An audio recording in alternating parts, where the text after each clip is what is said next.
Assalamu alaikum wa rahmatullahi ta'ala wa barakatuh. Les élèves de la deuxième année baccalauréat, option sciences physiques, je continue avec vous la correction de l'examen normal 2019 et la partie physique et l'exercice 2. Donc la partie 1, propagation d'une onde mécanique. Donc, pour étudier la propagation des ondes mécaniques à la surface de l'eau, on utilise une cuve à ondes. Donc, حوض الموجات نستعمل حوض الموجات لدراسة الموجات الميكانيكية على سطح الماء. Le but de cette partie de l'exercice est de déterminer quelques grandeurs caractéristiques d'une onde mécanique. إذا الهدف هو تحديد بعض المقادير المميزة لموجة ميكانيكية. إذا donc à l'aide d'un vibreur d'une cuve à ondes, on crée un point S, donc un point S de la surface libre de l'eau, une onde progressive sinusoïdale de fréquence N est égale à 20 Hz. Cette onde se propage à t égale à 0 à partir du point S sans amortissement et sans réflexion. Donc بدون خمود وبدون انعكاس، يعني أن الموجة تنطلق من S ولها اتجاه واحد ولا ترجع ولا تعود مرة أخرى، كما أنها لا تصاب بالخمود لأنها تبقى دائما منتشرة بهذا الشكل. Donc la figure ci-contre, la figure à droite, donc ci-contre, représente une coupe dans un plan vertical d'une partie de la surface de l'eau à l'instant de date T1. Donc à l'instant de date T1. C'est une coupe، يعني هذا مقطع طولي، يعني مقطع طولي يعني في مستوى عمودي لجزء من سطح الماء. إذا la première question 1, l'onde qui se propage à la surface de l'eau est-elle transversale ou longitudinale? Donc on voit donc d'abord le sens de la création de la perturbation. Il est vertical puisqu'on a ici le vibreur أو الهزاز، فهو يحدث هذا التشويه على سطح الماء، وهناك اتجاه أو le sens de propagation qui est dans ce sens. Donc on voit donc qu'il y a plutôt un angle droit، يعني زاوية قائمة بين الاتجاهين. Donc ils sont perpendiculaires. Donc qu'est-ce qu'on va dire? Donc l'onde est transversale. Donc l'onde elle est transversale. Donc voilà. Donc exercice 3, propagation d'une onde mécanique. L'onde qui se propage à la surface de l'eau est transversale car la direction de perturbation est perpendiculaire à celui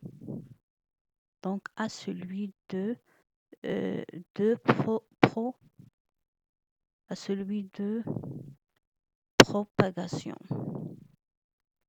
Question 2.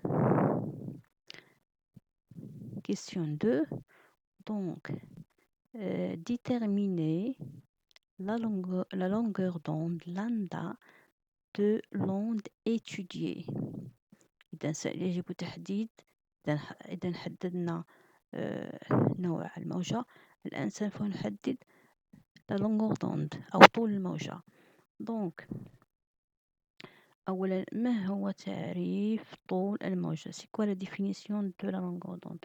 La longueur d'onde, c'est la distance qui sépare deux points qui ont le même état de perturbation au même instant. Ils ont le même état de perturbation au même instant.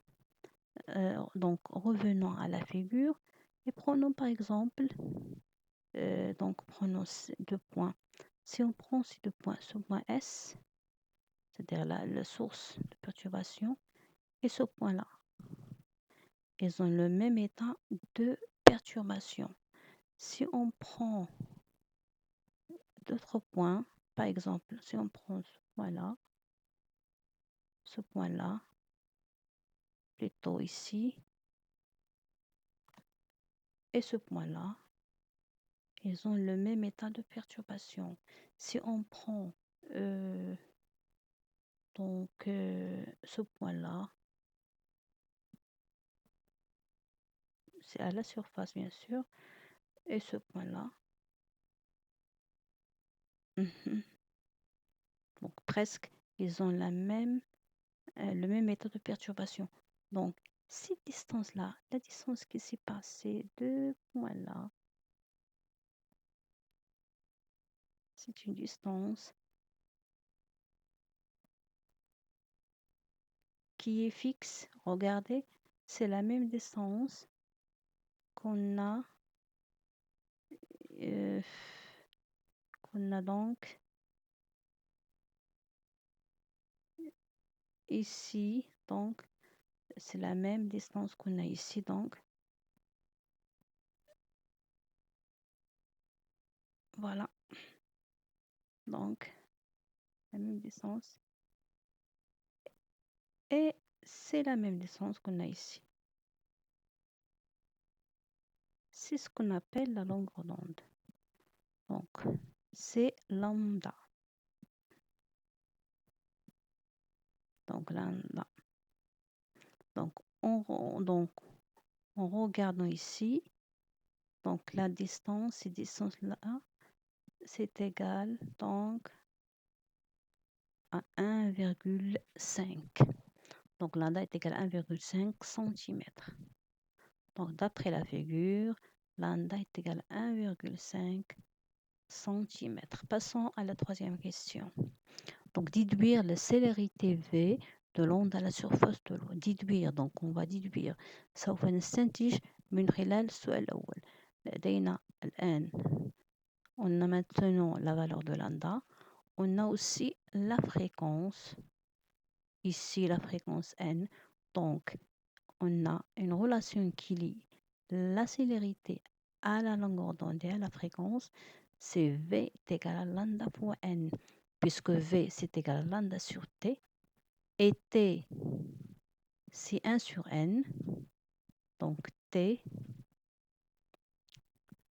la période T, la période la période de propagation, la période de l'onde. On sait maintenant que cette onde, elle a deux périodicités. Donc la périodicité spatiale dans l'espace, c'est ce qu'on voit ici dans la figure, puisqu'on prend une coupe de la surface de l'eau. Donc, on voit donc la périodicité spatiale. Si maintenant on prend un seul point, ou bien chaque point de la surface de l'eau, il a donc un mouvement qui est progressif, qui est sinusoïdal. Chaque point, donc, et sa période, c'est T. Donc, T, c'est sa période. C'est la période temporelle. Et lambda, c'est la période spatiale. Donc, on a T est égal à 1 sur lambda, ce qui veut dire donc, puisque V est égal à lambda sur N, lambda sur T, donc V est égal à lambda fois N. En faisant l'application numérique, on trouve V est égal à 0,3, donc 0,3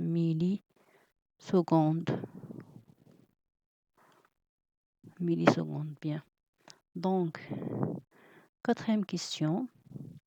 Le point M situé à la distance D est égal à SM.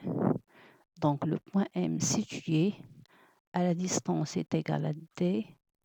D est égal à SM.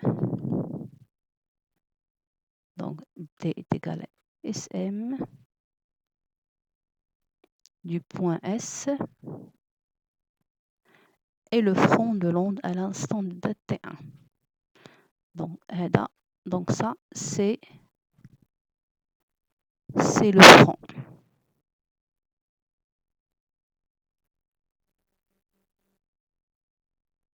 C'est le front.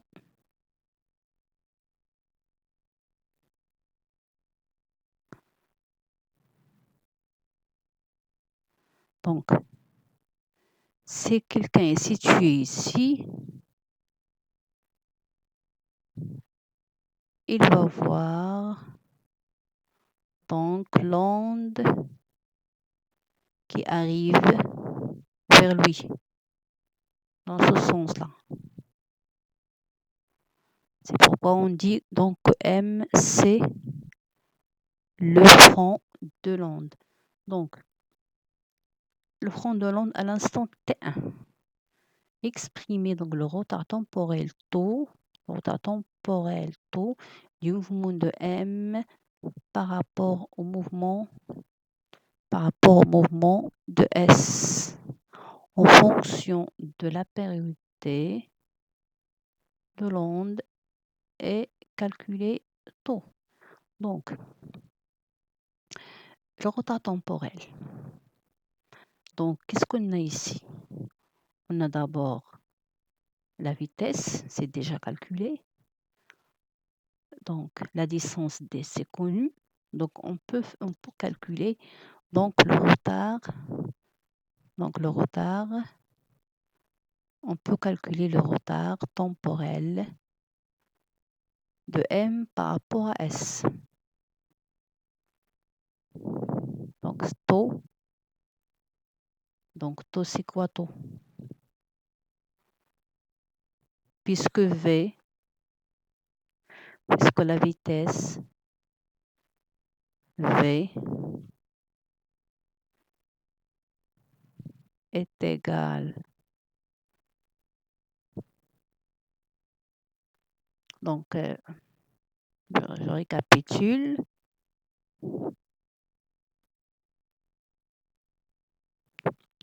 Donc, on sait que donc, la vitesse V, c'est quoi? C'est S M divisé par le taux. Donc, taux, c'est égal donc à SM sur V. Et si on mesure SM, on a dit donc qu'on a de S vers ce point-là, on a donc, non, donc d'ici à là,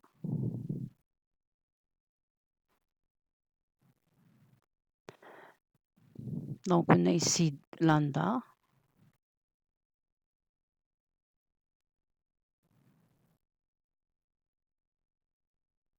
On a ici lambda.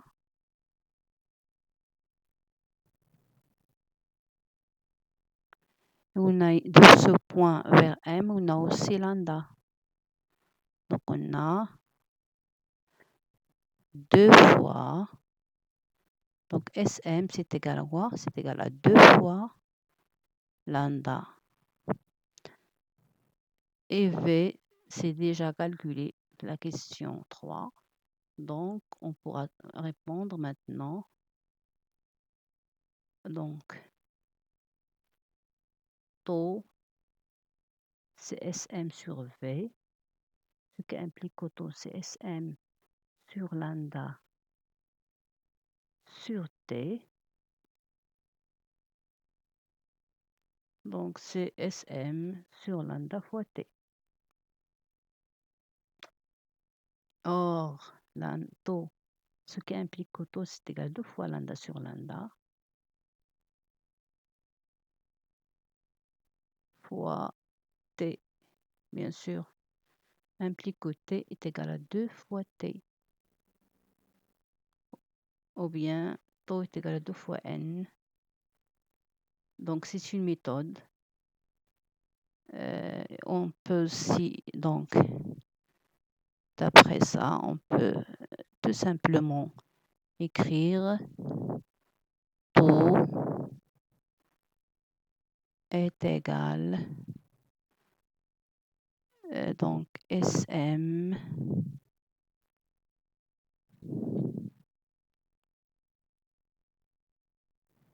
sur V. Donc, c'est 2 lambda, 2 fois lambda,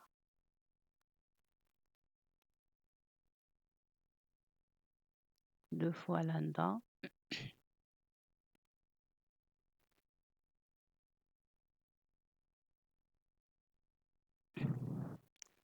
donc c'est 2 fois lambda sur V, qui n'est autre que, donc, puisque V est égal à lambda n, donc c'est 2 divisé par n, donc 2 sur 20, ce qui donne 0,1 seconde.